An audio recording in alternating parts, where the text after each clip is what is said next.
सभी बड़े धूमधाम से मनाएंगे। तो बड़े सुंदर भाव बना करके इस पंडाल में बैठे हैं, एकाग्र रूप होकर के इसी आसन पर बैठे रहे। तो आइए चलते भगवान कन्हैया की बंसावली की तरफ। भगवान कन्हैया का किस वंश में जन्म हुआ? तो महाराज भगवान कन्हैया चंद्रवंशी है। तो ये चंद्रवंश कहाँ से प्रारंभ हुआ? तो थोड़ा गौर डालते हैं।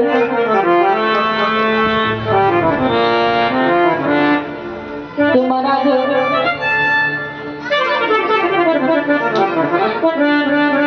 जो कर्दम ऋषि की पत्नी थी देवहूति,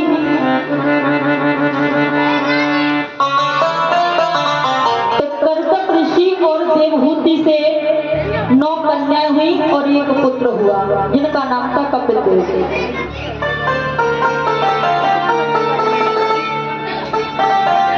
अनुसुईया का विवाह मुनि अत्रि से कर देते हैं।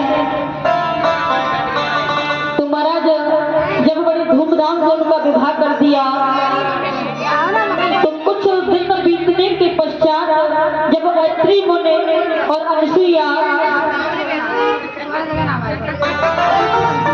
ये दृश्य देख रहे थे, बड़ा अकाल पड़ गया था और सूखा पड़ गया था, तो बड़े जीव जंतु प्यास से व्याकुल होकर के मर रहे थे। तो बड़े ध्यान से सुनना बुजुर्गों। तो महाराज अनुसुईया के मन में विचार आया, प्रभु ये हमारी आंखों के सामने जीव हत्या हो रही है, क्यों ना कोई विचार बनाया जाए। कहने लगे देवी जी आप ही बताइए। तो मैया अनुसुईया ने कहा इन जीवों को बचाने के लिए हम प्रभु का भजन करते हैं। तो महाराज जंगल में जाकर के अत्रि मुनि और मैया अनुसुईया नेत्र बंद करके प्रभु का भजन करने लग जाते हैं। तो महाराज नेत्र बंद किए, प्रभु से ध्यान लगाया, बाहरी उन्हें कोई ध्यान नहीं।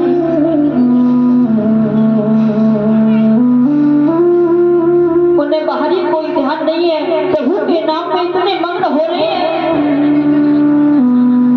कि बैठे हैं तपधारी दोनों, करे तपस्या भारी दोनों, करे तपस्या भारी।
बताते हैं आज महाराजों ने 54 वर्ष बीत गए। उसी समय अत्रि मुनि को बड़ी तेज प्यास लगी। जब अपने नेत्रों को खोला कहने लगे देवी मैं प्यास से व्याकुल हो रहा हूँ, मुझे बहुत प्यास लग रही है। तो महाराज समझा के कहने लगे हे स्वामी दूर दूर तक मुझे पानी कहीं दिखाई नहीं दे रहा, मैं कहां से लेकर के आऊं। अत्रि मुनि कहने लगे कुछ भी करो देवी, मैं प्यास से मर जाऊंगा, मेरा गला सूख रहा, मैं क्या करूं। तो माता ऋषिया पतिव्रता देवी थी, सोचने लगी पति को प्यास लग रही है, मुझे कुछ न कुछ तो करना पड़ेगा। जैसे ही महाराज पति के चरणों को स्पर्श किया और कमंडल को हाथ में उठाया, अब तो दूर दूर तक जा रही है लेकिन पानी दिखाई नहीं दे रहा। तो महाराज काफी समय हो गया, सोचने लगी कहीं पानी नहीं है, मैं अपने पति को कहां से जल पिलाऊं। आज अपने पति के चरणों का ध्यान लगाया तो महाराज वहीं पर गंगे मैया प्रकट हो गई। मैया गंगा ने उनके कमंडल को भर दिया। तब महाराज ये दृश्य सभी देवता देख रहे थे, न तो कोई बादल है न तो बारिश का कोई मौसम है। ऋषिया पतिव्रत धर्म के कारण अपने कमंडल को भर के अपने पति के सामने पहुंच गई और अपने पति को जल पिला करके उन्हें तृप्त किया। तो महाराज दूर दूर तक चर्चा हो रही है कि मैया ऋषिया के बराबर कोई पतिव्रता स्त्री नहीं है। तो महाराज सभी देवतागण छुप छुप करके मैया ऋषिया के दर्शन करने के लिए आ रहे हैं, क्योंकि उच्च कोटि की पतिव्रता नारी है।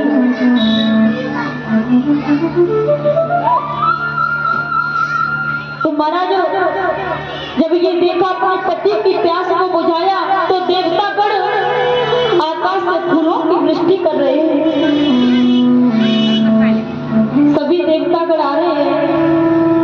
तो महाराज ब्रह्मा विष्णु महेश भी ये अपना रूप बदल करके मैया के दर्शन करने के लिए आए। नारद बाबा भी वहीं पर आए हैं। तो महाराज नारद बाबा का तो एक ही काम है, कौन सा? चुगली करना, इधर से उधर करना। 2.5 घड़ी से ज्यादा कहीं रुकते नहीं है। आपके पास पहुंच गए तो उनकी बुराई, उनके पास पहुंच गए तो तुम्हारी बुराई, बस उनका यही काम है। तो नारद बाबा वैकुंठ धाम में पहुंच गए। मैया लक्ष्मी से कहने लगे मैया मुझे एक बात बताओ, इस संसार में सबसे बड़ी पतिव्रता कौन है?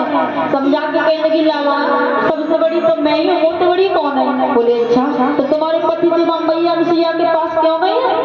बोले अच्छा उन्हें आने दो, उनकी खबर तो मैं लूंगी। इसी तरीके से पार्वती के पास में पहुंच गए, उनको भी भड़का दिया। ब्रह्माणी के पास पहुंच गए, उनको भी अच्छे से समझा दिया। आप अपने मन में समझ रही होंगी मैं बहुत बड़ी पतिव्रता हूं, तुम्हारे पति तो उनके दर्शन करने के लिए गए। बोले अच्छा। आज तीनों देवी इतनी रुष्ट हो जाती है, कैसे आने दो, इनकी तो खबर हम लेंगे।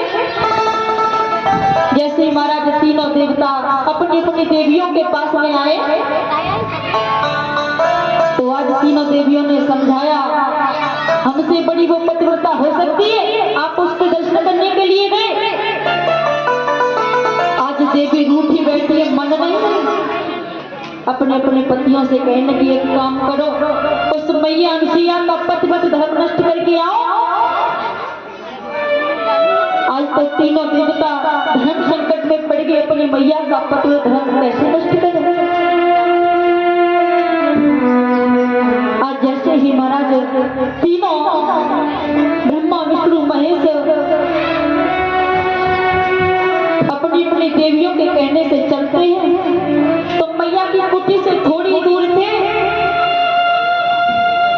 तो ब्रह्मा भी वहीं आ गए, विष्णु जी भी आ गए, शंकर जी भी वहीं आ गए कि ब्रह्मा जी आ गए या विष्णु जी आ गए, ब्रह्मा जी आ गए या विष्णु जी आ गए, डम डम डमरू बजाने वाले आ गए, डम डम डमरू।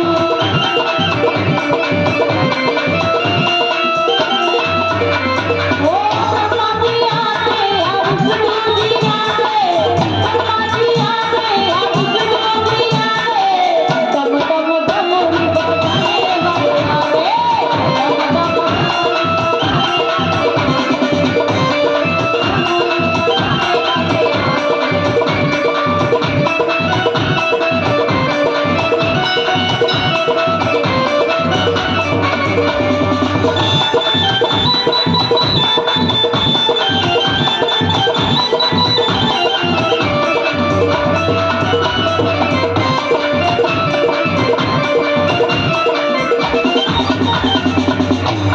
आज महाराज तीनों देवता एकत्रित हुए।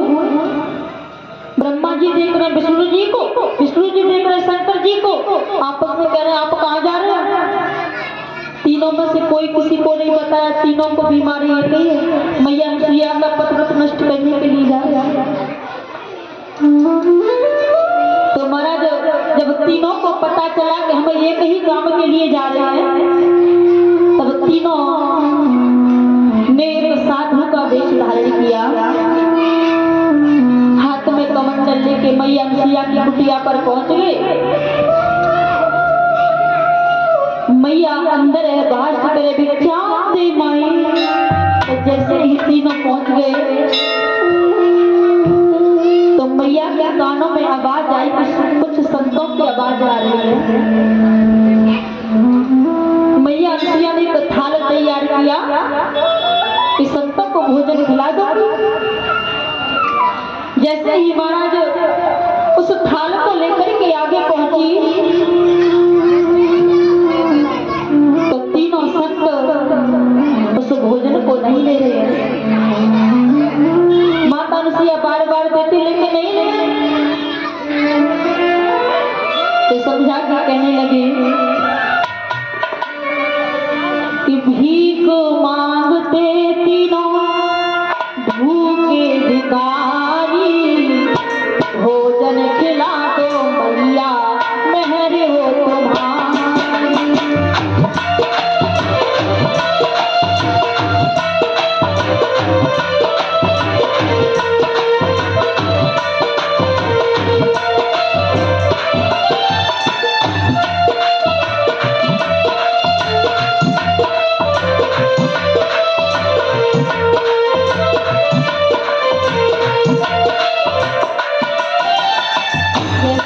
आवाज को सुना, माँ ने जैसे शब्दों को सुना बाहर निकल के आई तो देखा मेरे द्वार पर 3 संत खड़े हुए। ओ भीख मांगते तीनों भूखे भिखारी, भोजन खिला दो मैया मेहर हो तुम्हारी।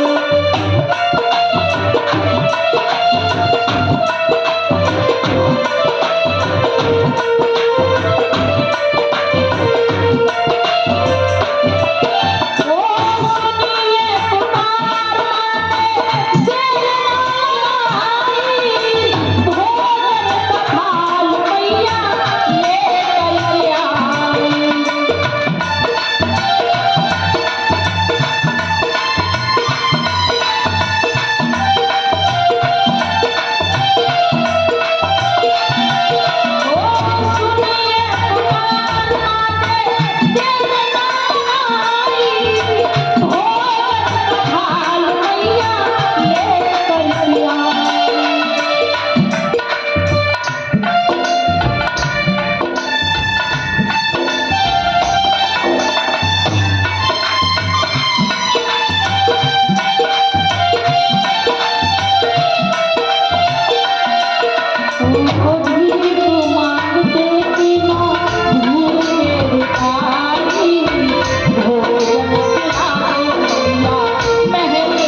वैसे साधु नहीं है, हम ऐसे भोजन नहीं करेंगे।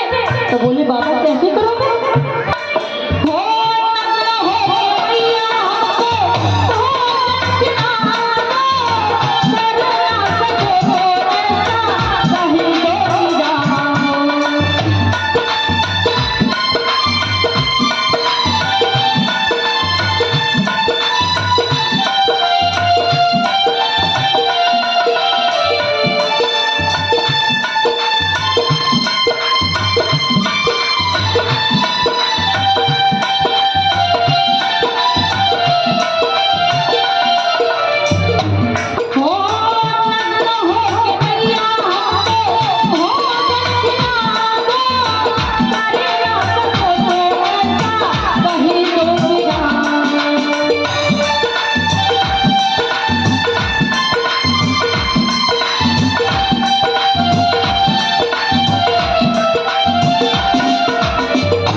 ये तो स्वयं भगवान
मैया अनुसुईया सब कुछ समझ जाती है। और इसी बीच में 51 रुपए भेंट करते हैं माननीय डॉक्टर रहीश चंद जो रनौसा के रहने वाले हैं। भगवान से कामना करते प्रभु इनके ऊपर प्रभु की कृपा बरसती रहे। बोलिए गोविंद भगवान की। तो आइए, जब मैया अनुसुईया समझ जाती है कि कोई साधारण संत नहीं, ये तो ब्रह्मा विष्णु महेश है, तो मैया अनुसुईया ने पति के चरणों का ध्यान लगाया, उस कमंडल में से जल लिया और तीनों देवताओं के ऊपर छिड़का तो वो छोटे छोटे बाल गोपाल बना दिए। अब तो महाराज अत्रि मुनि कहते छोटे छोटे बालक कहां से आ गए? तो मैया बड़ी खुश हो रही, कहा मेरे पास एक भी बालक नहीं था, अब तो 3 पुत्र हो गए।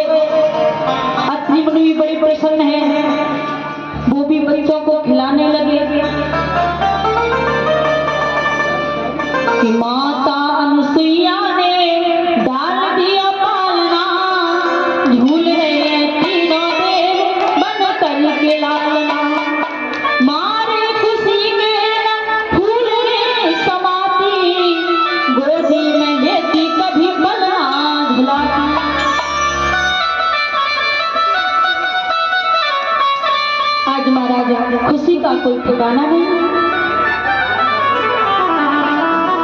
तीनों देवता सोच रहे हम क्या करने के लिए आए, और छोटे छोटे बच्चे बनकर पालना में झूल रहे। अब तो सोचते हमने बहुत गलत किया है, जो अपनी मैया के साथ में हमने इतना बड़ा छल किया।